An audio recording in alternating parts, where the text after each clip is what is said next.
All right, party people. So in today's video, guys, we are going to unbox new headers for the Camaro ZL1. And we're also going to be testing the 0 to 60 time on the ZL1 as well before we start doing any mods. You know, that way we can get somewhat of a baseline when we actually start adding mods to it to see if we're actually improving or going backwards. So for those of you guys that are subscribed to the channel, I am sorry I haven't uploaded a video in over a month.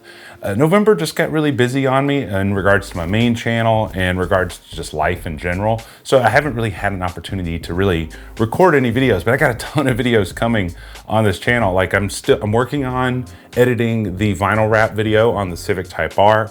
Just got a new lip for the Civic Type R. Got more stuff coming for the Civic Type R, so that's a good thing. And then today, I wanted to unbox these headers because these are probably some headers that you may or may have not heard of before. And I wanted to talk about my thought process on why I ordered these headers versus other popular headers out there. So let me kind of give you guys a little bit of what my goals are with this car, because I've only published one video about the ZL1 and that was just kind of like why I bought it. I will link that down below if you want to go check that out. Now, my goal with this car, I want it to be more powerful, but I don't want it to be so powerful that number one, you can lose control of it because it is rear wheel drive. And number two, I don't want it to be so powerful that it's not fun to drive just daily driving it. I like all of my cars to have balance. I don't really care about having a drag strip car or just a car for the circuit and stuff like that. That really, I like cars that I can drive all the time. I think stock, these cars are supposed to do about 11.7 to 11.9 quarter mile. I'd like to get that down into the low 10s. I think that would be a good number. Now, in regards to exhaust, so there's a lot of things with the exhaust on this, but from the research that I've made, the only restrictions in the exhaust are actually in the exhaust manifold, which is why I bought headers. I may or may not buy an aftermarket catback or X-pipe or mufflers. I might. I don't know yet. I want to see how loud it's going to be with these 2-inch headers. From the videos that I've seen on YouTube of other people with ZL1s who just put 2-inch headers and kept their stock mid-pipe, stock mufflers, it was pretty darn loud. Now, in regards to the sound of this car, it actually sounds really amazing.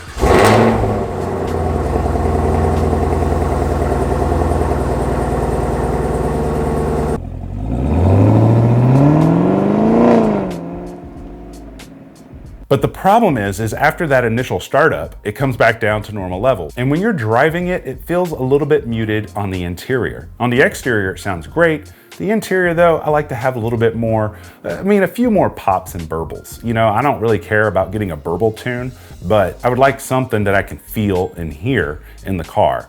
Whereas right now, you know, even in track mode or in sport mode with the exhaust valves open, it just isn't quite doing it for me in regards to sound. So I did a lot of research and I found that the cheapest way to get a free-flowing exhaust is just to put 2-inch headers on it. It is kind of funny though, because I believe it's part of the X-pipe right before the muffler. The pipe actually goes from like this and it flattens out, and a lot of people thought that was a restriction. I talked with Andrew from CSP Performance who made these headers that we're about to take a look at. He said there was no restrictions in that flattened section of X-pipe. So if you're worried about adding power to the car, catback is not going to do it. It might open it up a little bit, but your main power adder is going to be the headers, which is why we bought those. Now, in regards to why I chose these headers, we're going to dive up close. We're going to unbox this real quick, and I want to show it to you. Then I want to talk to you about why I chose these headers over other brands and why I think that these might be the best headers for the money. I don't know yet. We haven't tested them or installed them, so don't take this as a review, because if something goes wrong, I'll definitely talk about it on camera. That wasn't too bad.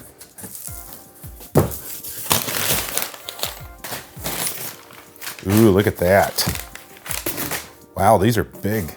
Holy heart failure. Everything's bigger on a V8. I'm so used to my Civic Type R where everything is like smaller and easier and lighter. So let's pull this bad boy out. I'm only gonna pull one of these out. I'm not gonna take them both. All right, so this looks like one of the sides. I don't know which side this one is, but I just want to get it out so we can look at it.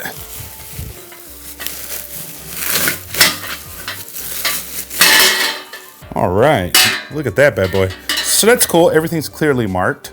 So right here, it shows, you know, that this is the right one. Also on our connection pipes here, these are also clearly marked. Red is right, and then blue is left. So that's pretty nice. I didn't expect all that. Let me get these out so we can look at one of these connection pipes here. Very nice. I don't think I need to unwrap this one to get a good look at it.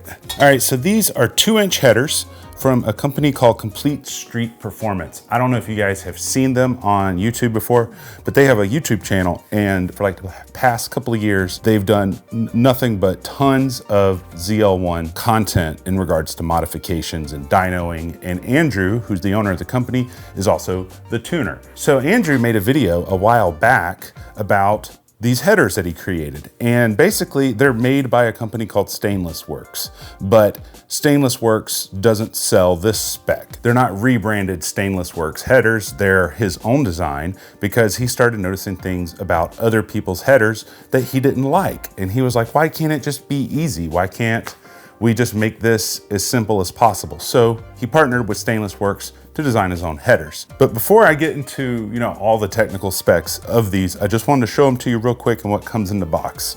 So this is what the headers look like. They are very nice. And then right here, you can see CSP by Stainless Works, little logo right there. Also down here, we got our collector.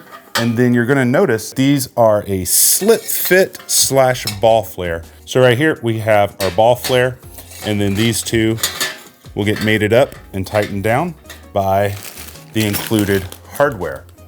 And then right here, you'll have to cut your factory exhaust, and then these will slide right over your factory mid pipe, and then they will clamp down with these. And another interesting fact, now because these are catless, you do have your O2 bungs right here, but because you're gonna have to turn those sensors off or have them not report any data whenever you get the tuner and stuff, basically you're gonna use one of these, but you're gonna have to use one of these bungs as an air-fuel ratio bung. You don't have to weld up a new bung to do it. And that's what he was telling me over the phone. He's like, yeah, you just use one of those. And I was like, well, that's perfect. So I don't remember which one it is. I'm not gonna be installing these. And the only reason I say that is, number one, I don't really have enough room in my garage. Number two, I don't have a lift. And number three, I don't wanna break anything. So basically you get each side header connection pipe and then the clamps. Then over here, you got some all-in-one silicone with all the hardware that you need. You also get O2 sensor extension cables, which is gonna bring me to the next reason why I bought these headers over any of the other competition. So let's talk about how you choose headers, or how I chose headers, and maybe you could use this as a guide if you are planning on buying headers. And it doesn't matter if you're buying headers for the Camaro or any other car. I think the same kind of rules typically apply. I started looking for headers and I started noticing, all the different brands that were out. You have Cooks, you have Corsa, you have American Racing, you have Stainless Works, you have TSP or Texas Speed Racing. You also have Speed Engineering, and I think there might be one or two that I'm forgetting. So, and no matter which header I looked at, whatever the price of the header was, it wasn't the only price that you had to pay for it. Let me give you an example. With the TSP and the Speed Engineering headers, they're essentially the same header. They're just rebranded as one as Texas Speed, one as Speed Engineering. Now, it's my understanding that with Texas Speed, 99% of all of their products are solid, but for some reason, a lot of people have mixed experiences with their headers, and the same thing for Speed Engineering, mainly in regards to fitment. So TSP headers and Speed Engineering headers are made in China. Nothing wrong with that inherently. The problem isn't that they're made in China. The problem is because they're typically half the price of all the other headers, that means that whoever is having these manufactured is paying a lot less money in quality insurance. So things that have higher quality control end up costing more money. So with Speed Engineering, Texas Speed, a lot of people are having fitment issues. Another reason why fitment is a big deal, especially on cars like this, is if they don't fit correctly, then certain wires or fuel lines or something could get burned and melted. And that's the reason why a lot of people's cars catch on fire. They don't have correct amount of clearance for items that heat up, and then wires get around it, they melt, it causes a short, it causes a spark, things catch on fire. So having good fitment is actually not just good practice, but it could also determine if your car goes up on fire also. Something a lot of people don't talk about, but that's why fitment is very important. So then when you start looking at the ones that have better fitment, there's still issues with the fitment, not so much in burning wires and stuff, but making them difficult to install, which goes back to the first point of if they're difficult to install, it's gonna take longer, you're gonna get billed for more hours. To put this into context, we're talking about 2-inch headers. You can get them at 1 7/8 inch, or you can get them in 2-inch headers. From what I understand, the 1 7/8 inch headers, they kind of are limiting, I guess, when you get up to around 800 horsepower. And then the 2-inch headers obviously are more free flowing. Now, the problem with 2-inch headers is clearance. So a lot of companies make headers, even if they got top quality, sometimes they don't fit right and things burn. So I got in touch with Andrew at CSP Performance. We talked on the phone. I was just asking him questions like, dude, why did you choose to design your own headers? You know, I was just curious about that. And he goes, well, I noticed things about other people's headers that I just personally didn't like, and I wanted to fix it. He's like, I think other people's headers are great headers, but there was just little things that he was annoyed by. So number one thing that Andrew wanted to fix was anytime you get headers for all the other manufacturers, especially 2-inch headers, you got to replace your spark plug wires, which means you got to spend more money. Now, depending on which brand of spark plug wires you're going to go with, they typically are going to cost you on average about an additional $100, depending on which brand. So that's just another expense that in his mind was unnecessary. So he designed these headers to be able to run safely with your OEM spark plug wires. The other problem that he saw with all the other header companies was that the headers rested on their motor mount. The problem, he said, with that is sometimes it causes false knock. So whenever you're tuning a car, they're looking for knock. And if you're getting false knock, then they might detune the car. They might pull more timing from the tune than is necessary because they think it's knocking when it's really not. So he wanted to make sure that his design didn't rest on the motor mount. Therefore, you don't even got to worry about, you know, any opportunities for false knock to happen. Speaking of motor mounts, with all the other manufacturers, you have to remove the motor mounts in order to install them. With his, you don't got to remove the motor mounts. A couple of other things that he wanted in the design was he wanted that slip fit ball flare where the connection pipe meets the header. He noticed that a lot of other companies don't do that, and he found that it has a tighter seal and is less likely to leak over time, and it just has a lot more staying power in regards to being secure. Now, one thing Andrew did tell me when I spoke to him on the phone was to reuse your factory gaskets that come with the headers, and also to reuse the factory bolts that come out of the head. He does include bolts for the head, but he said that the factory bolts are actually higher quality, and he only included them so that if you lost a bolt, you would have a replacement on hand. That way you can just bolt it up, and if you want to order new OEM bolts, you got something to hold it in place while you're waiting on it to arrive. Those are the top reasons why I decided to go with CSP Performance headers over the other guys. Before you get sticker shock, I have a way where you can save a couple $100 off of these. Price on them is $15.49. Now you're probably wondering to yourself, you're like, dude, that's like more money than Cook's headers. Why would I buy these? Well, let's go down the list because there's ways to fix that. Number one, whenever you get to the page, there's gonna be all these different options on there. The first option is, should you add like a high heat coating? I asked Andrew about this high heat coating. He told me, he's like, straight up, bro, he goes, it's not worth it in regards to performance mods. He goes, most people just get the high heat coating because they want things to color match. But he goes, we didn't see a drastic difference in temperature. So unless you really want it to color match and be black, there's no need to get it. And that's an additional $200. You can get it as flat black or polished black, and that's up to you. But I just wanted you to know it's not gonna reduce the temperatures very much. Number two, like I mentioned earlier, you're gonna be reusing your OEM gaskets. Therefore, you don't need to order another OEM gasket unless your gasket on your car is jacked up, or you foresee that you might jack up your gasket. It might be good to have a backup. They're only about $10. Now, here's how you save the most money on these headers. You're gonna save $250 with these options. Number one, there's two options for shipping. You can have a header shipped from the first available, or you can have it shipped from the next batch. So what they do is they create these headers in batches, and then if you choose to get the next batch, yes, it's gonna increase the time in which you receive the headers, but you save $250, bringing the total price down to $1,300 instead of $1,549, which means now they're the same price as Cooks, they're the same price as American racing headers, you know, so on and so forth. So that's how you save money, quite a bit of money on these headers. So now what we're gonna do is we're actually gonna take my Camaro ZL1, we're gonna get in there, and we're gonna head out to the same spot where I always do 0 to 60 test. We're gonna be using the Draggy module. If you are interested in getting one, I will put a link down in the description below. It's GPS based, and from what all the tests are on YouTube, they're just as accurate as the V-Box, and the V-Box is like $600 or $500 or something like that. And these are only 150 bucks, so I'll put a link down in the description if you guys wanna check one out for yourself. So Chevrolet claims that the Camaro ZL1 will do 0 to 60 in about 3.4 to 3.5 seconds. I have seen articles online from other magazines and stuff that say they got 3.9. Now, with that being said, there's a couple of things you should know about published 0 to 60 times. Number one, they always use professional drivers, especially if it's a manual transmission, because manual transmission 0 to 60 times can be all over the place depending on the skill level of the driver.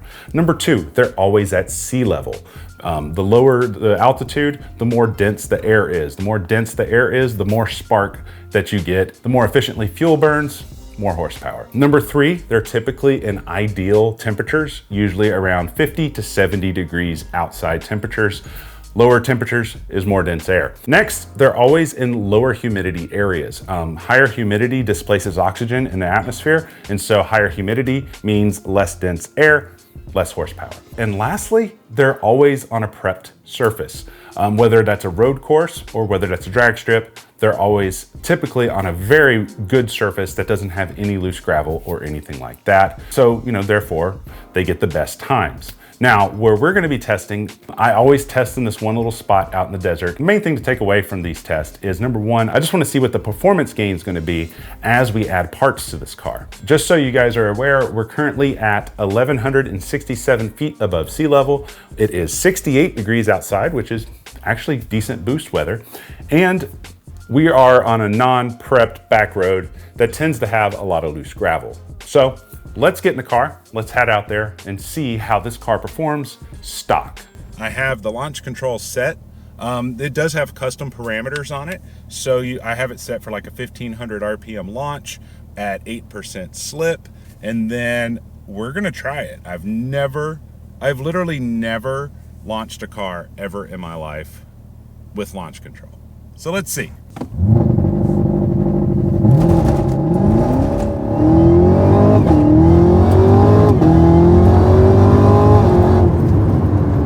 So we got a 0 to 60 time of about 4.54 seconds.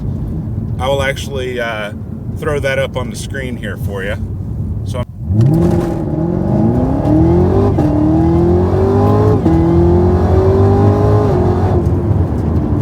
that one was 4.18 seconds.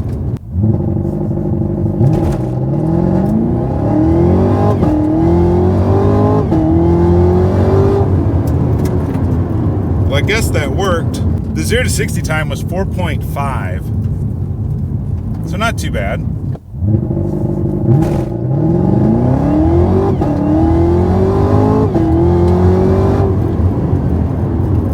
Oh, okay, that's not too bad. That one was a 3.99, so we got into the threes, which is really good. So having a little bit of a higher slip target definitely helped.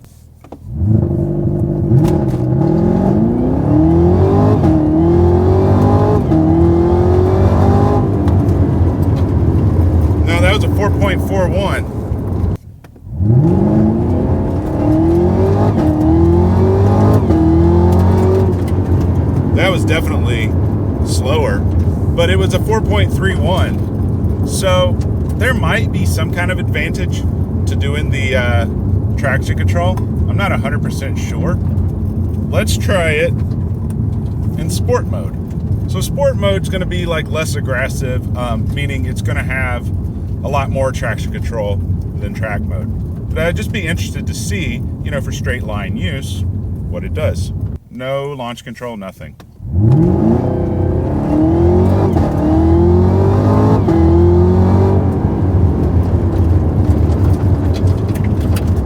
So I got a 0 to 60 of 4.22 seconds on that one, which really makes you wonder, why even use traction control if that's all it's going to do?